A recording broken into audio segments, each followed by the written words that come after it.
from the New Arts and Media Studios in Milwaukee. I'm Charles Purcell. This is The Log. Well, this is the first time you and I have spoken since the end of the convention, since Joe's decision to step down, and the ascension of Kamala Harris as the presumptive Democratic nominee. So we've got a lot to talk about. Before I get into it, I want to give a big plug.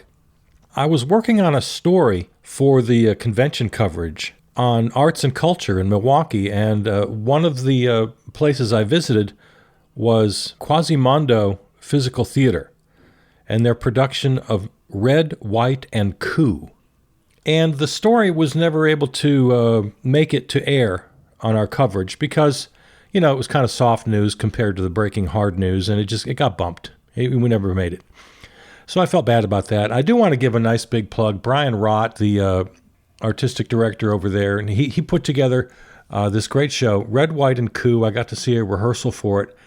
He took verbatim, all the dialogue is taken directly from news accounts, from subpoenaed emails and texts, from depositions, and then he puts it on stage with a group of actors, and the entertainment value comes from outrageous costumes, outrageous makeup, outrageous characterizations of all the big players, of course, the Orange Menace and Rudy Giuliani and all the newsmakers.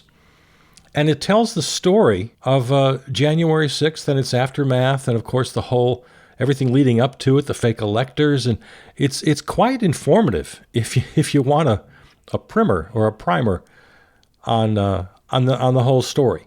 It's really interesting and really fun, and it's still running for this weekend for listeners in the Milwaukee area. Go to Quasimodo. That's QUASIMONDO, Quasimodo.org.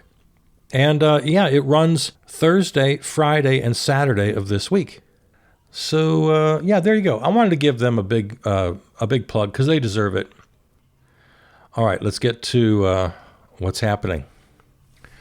Well, as you know, I left the RNC before it was over. My duties ended at 9 p.m. when our Pacifica show went off the air, about a half an hour before the Orange Menace took the stage, and I just got out of there. There's no way I was going to listen to his lying ass. I couldn't stand it anymore. I got to admit, I was kind of emotional. It was sort of traumatic, the whole experience. Later, I kind of regretted it and thought maybe I should have stayed and yelled, "Liar! You're a f***ing liar!" as loud as I could in the auditorium. Yeah, maybe a missed opportunity. I'm sorry about that. I didn't do that. It was crazy leaving. Every night when I left, I felt like I was re-entering the real world, especially that last night. Oh my God. And I had a super appreciation for the world outside of those people. Back into the diversity, you know, just walking back home and back to my building, seeing people of every stripe, every color, every size and shape, good people, real people. I felt such kinship with the real world. It made me love you guys even more and appreciate you all so much. All right, so let's talk about the crazy week we've been apart. First of all, let me say about Joe dropping. You know, we often talk about money and how much I hate it and how much it needs to be. I'm an abolitionist when it comes to money, you know that. And as a lefty, of course, I believe that campaigns should be publicly funded, right? But I got to say that the current system actually kind of saved us this time because the donors were just out. And Joe could literally not run a campaign. There was no way, and his top advisors told him, you literally can't run a campaign. It's over. The donors are gone. If we had public funding like we ought to, he may very well have stuck it out. You know, if he wasn't depending on private donations, this might not have been the case here. So, yeah, Joe dropped out, and I said this In fact, I didn't say it. I had it in my notes for this week's show. If Joe drops out, it'll be because of rich donors, period. And then he dropped out. So just, yeah, that's what it was. Although in his address to the nation tonight, he didn't cop to that. And, I don't blame him. And maybe, I'll take him at his word. Maybe he really did see the writing on the wall. It's just time to go. I haven't got the medal for it. The polls are showing the voters don't want me. So, you know what? It's not important at this point. That's already yesterday's news. So I'll just give him the benefit of the doubt. I'll take him at his word. But yeah, the money thing did cross my mind. And then when you get right down to it, that's pretty much what happened. So, okay, Joe drops. And a lot of people are saying he's a goddamn American hero. And you know what? I agree. Despite all of my disagreements with him about a lot of things and over the years, yeah, I agree. He didn't have to. He could have stuck it out. He could have been Ruth Bader Biden. So good for him. The process from here. Well, I've said before, if you want to go back and listen to prior episodes, I've been saying for months that he should step aside.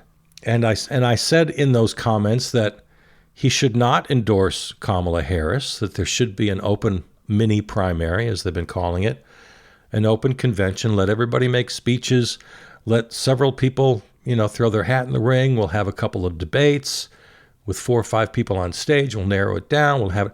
I thought, and I still think it would have been probably great. It would have captured the attention of the nation. It would have been a boon for the Democratic Party to see them in action. I think it would have been exciting. I don't think they would have lost votes. People say, oh, the chaos. No, I think they would have looked great. But you know what? Now that it's happened, the way it has happened, I'm fine with it. You know how a big event happens and you can't even imagine the world before the event happened? Like, this is so big, it's hard to even fathom anything else. This is just the way it is. So that's the attitude I'm taking. I'm fine with this. In fact, I'm more than fine with it. I'm excited about it. Because, once Joe, only took him, 15, 20 minutes after he announced he was dropping. Took him 15, 20 minutes to say, I fully endorse Kamala Harris. At that point, it was just over. There's no way anybody was going to challenge her after that endorsement. Okay, fine, it's over. I'm not gonna dwell on coulda, woulda, shoulda stuff.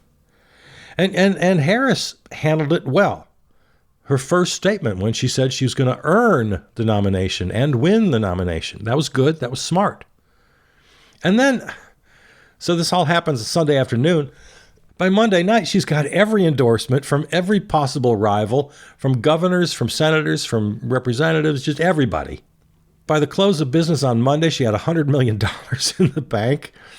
So it's done. It's just done. Fine. Okay. No more fighting over the details on how this is going to work. So I should step back just for a second, and my almost weekly reminder, every show I have to remind you, I'm a social anarchist. I'm not a Democrat, and everything I say has to be taken with that in mind. I'm not going to be a cheerleader for the Democrats, although it's going to be clear, it should be clear by now, that there's absolutely no comparison between them and the Republicans, the MAGA fascist Republicans, of course. I think the Democrats, I think we can work with them. I'm getting ahead of myself. I'll get into that a little bit later. But just this little proviso here. Everything I say is through the lens of a social anarchist who wants to eliminate money, borders, and the presidency itself. I won't go over this ground again. You and I have talked about it. I think we fetishize the presidency. We give it too much power. Power needs to be laterally distributed. Okay, so let's just... Reminder, that's where I stand. Now we go forward with my comments. So yeah, I'm fine. I'm absolutely fine with Harris. Go. Full speed ahead. Fine. I never liked her in the 2020 primary. I thought, she wasn't that strong of a candidate. She seemed to be competent in her previous jobs, but she didn't look like somebody who could really handle the job. And the whole thing about her laugh, that terrible sort of sexist, misogynistic attitude that people have about her laugh. Well, I was somebody who criticized her laugh, not for the misogynistic reasons, but because she used it as a candidate back in 2020. She used it kind of as an escape, as kind of a crutch when she had an answer she didn't want to, or a question she didn't want to answer. She looked uncomfortable, and that laugh would come out, that very sort of awkward laugh when there was nothing funny in the area. So yeah, I have criticized her laugh, but for those reasons. She's not a straight shooter, or at least she hasn't been yet, like Bernie or like Elizabeth Warren or others I could name. When they're talking in an interview, they say what they think, and they think what they say, and they're straight about it, and they're straightforward. And she's never been that. She kind of looks uncomfortable in interviews. Well, that was 2020. That was 4 years ago. And like I said, her resume is solid.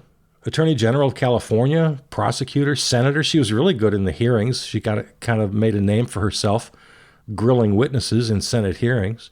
And she's been vice president for 4 years. So she's been in the Situation Room. She's been in the Oval. She's been overseas. Tony Blinken had a rave reviews for her and how she handles herself with world leaders. And so that's nothing to sneeze at. So I'm fine with all of this. She's obviously competent. She's obviously smart, capable, good at her job. I said only just a couple weeks ago, I was kind of criticizing her. She hasn't been a great vice president. She was a lousy candidate. But I'm become convinced that maybe she was better at her VP job than I saw. And the Democrats want her. So let's go. Full speed ahead. And she's a great matchup for the Orange Menace. Like in sports, it's all about the matchups if you're a sports fan. I mean, the whole prosecutor versus the felon thing, it's amazing. And also in the sports analogy, as I said 100 times, governing is a team sport, and they've got a very competent team. So I'm great. I'm enthusiastic. We can work with her, we meaning the left. And speaking of the left, this is the most important thing I have to say today. This is what I've really been thinking about.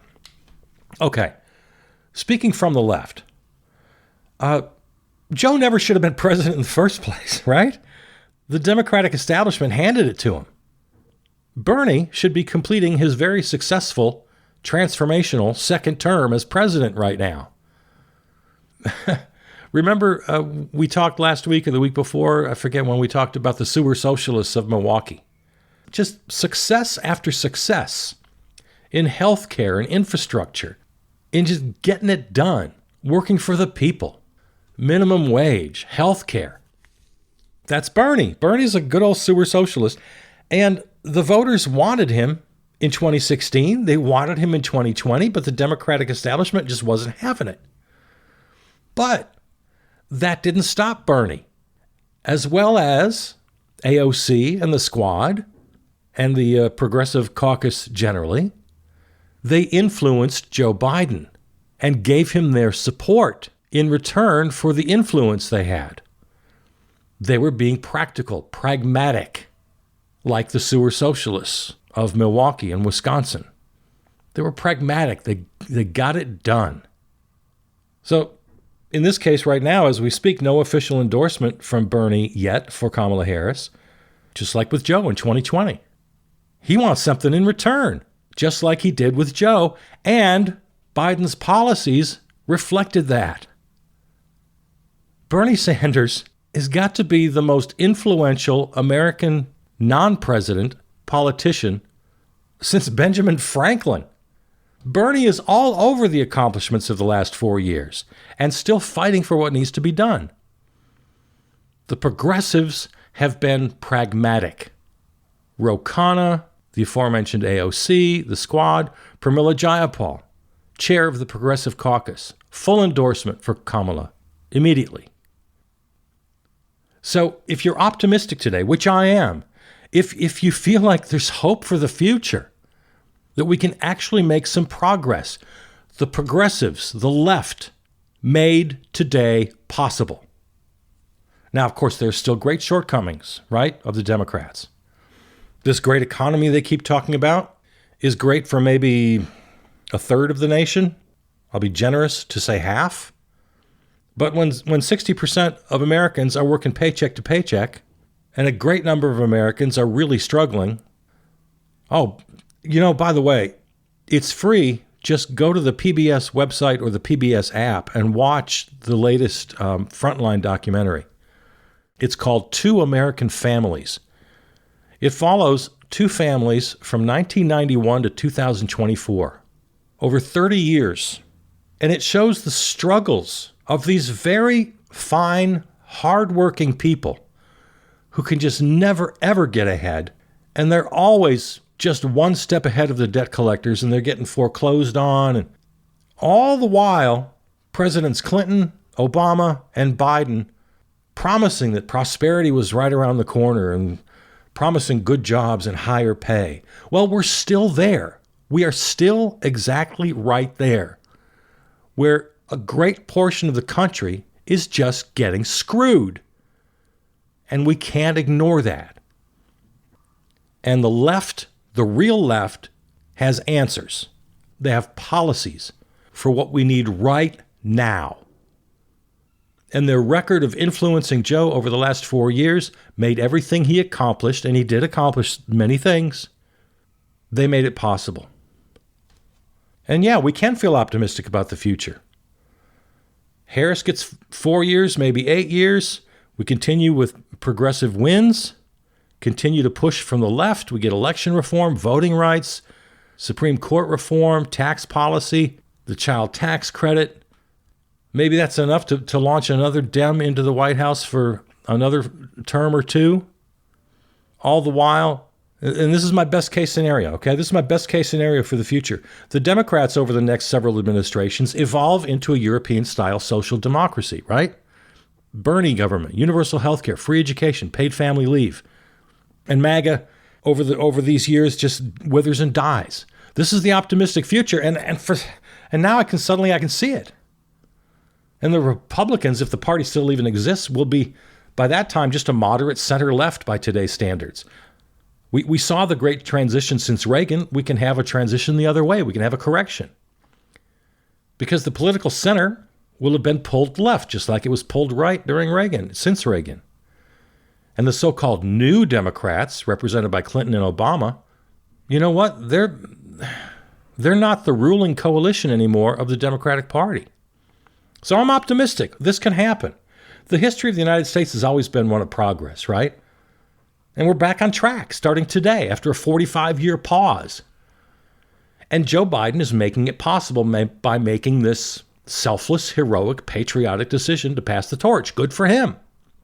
And I can't stress enough, thank the progressives. They are the ones who pushed Joe into his greatest accomplishments.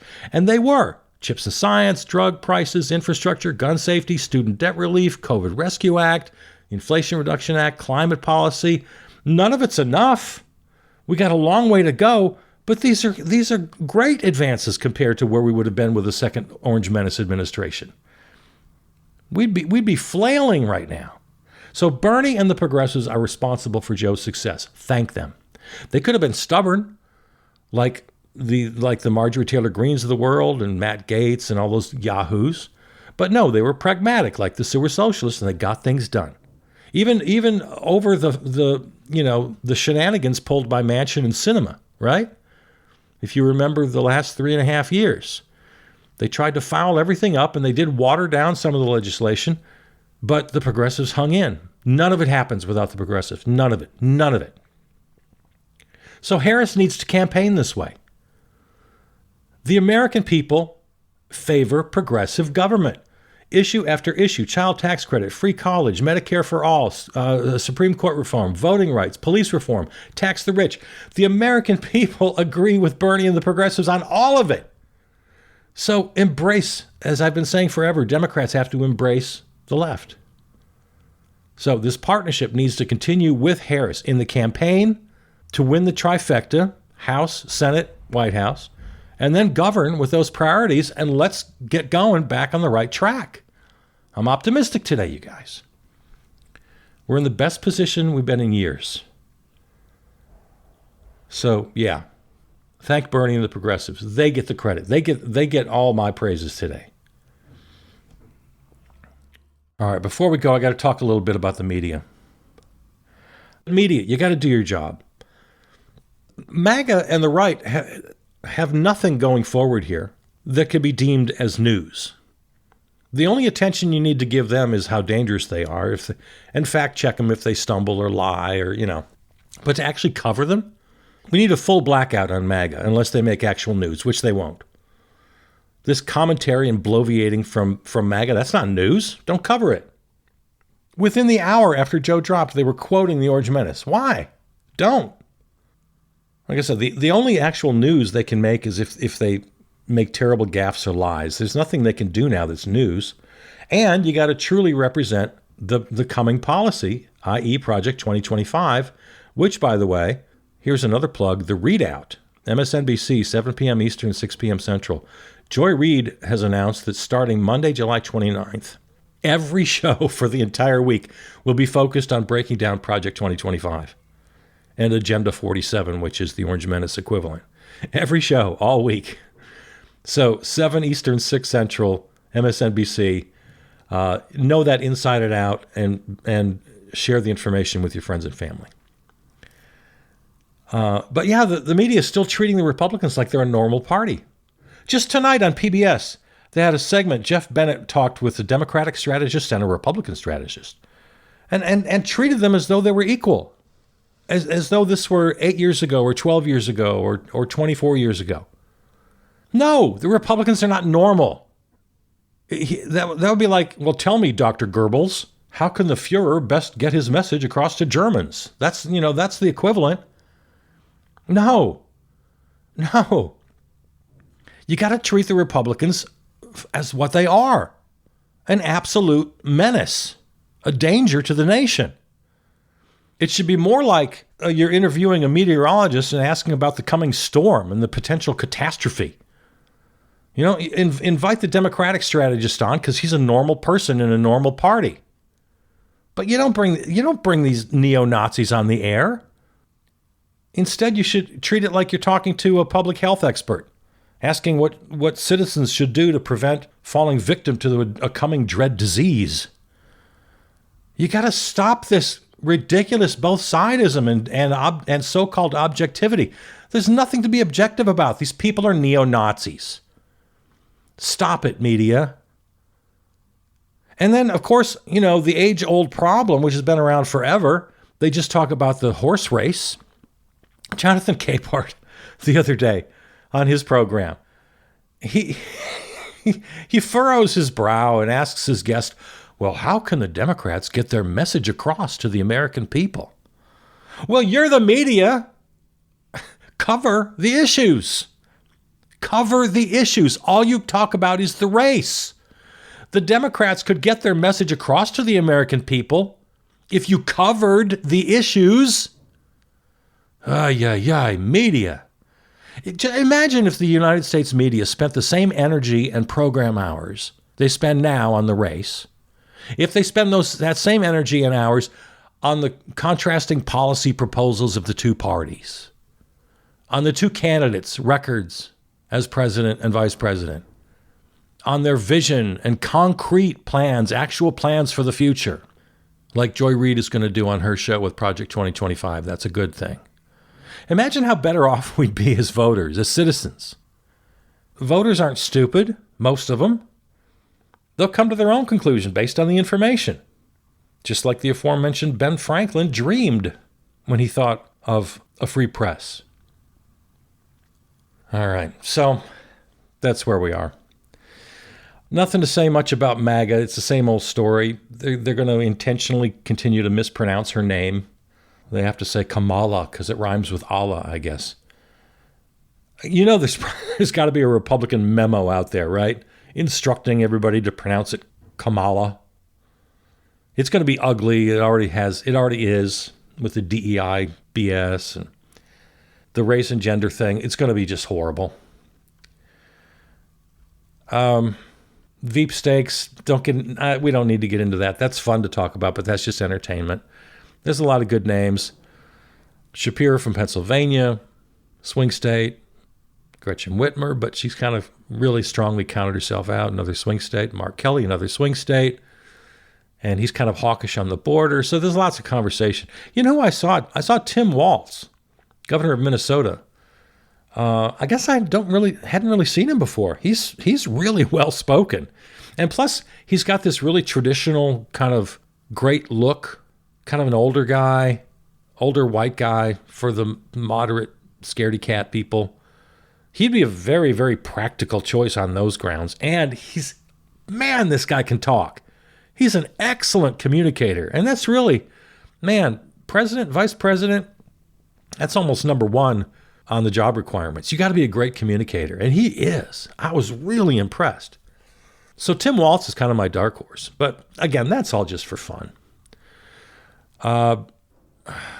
Speaking of vice presidents, oh God, in the great tradition of Republican nominees, from can't spell potato Dan Quayle to go to the dark side Dick Cheney, and I can see Russia from my house Sarah Palin. Now we have J.D. Vance. Oh Lord, thinks childless women are worthless. There have been several articles about how the Orange Menace is having second thoughts and regrets about J.D. Vance. If you didn't hear it, I recommend you go back and listen to last week's episode. I do a kind of lengthy analysis of J.D. Vance and the just absolute scary neo-Nazi aspect that he brings to MAGA and the future of this country if, God forbid, they win. All right. Anything else? There's some other news I want to get to, but we'll do that next week. The main thing I wanted to relate to you tonight is just give all the love you can in the world to Bernie, AOC, Pramila Jayapal, the Squad, the Progressive Caucus. We're not here without them. No, we are not here without them. None of this is possible without them.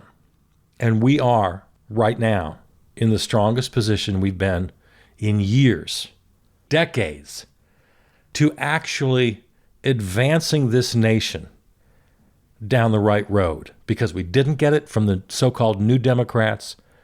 We got some of it from Joe, but only thanks to the progressives. And now we've got a new generation. Kamala Harris can absolutely win this election. And we've got an opportunity to turn around a 45-year slide in the wrong direction. I've never felt more optimistic about our opportunity to turn that around. I'm excited. Be excited.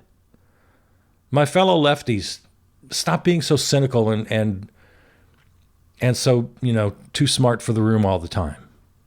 Take a win once in a while. This is a win. All right.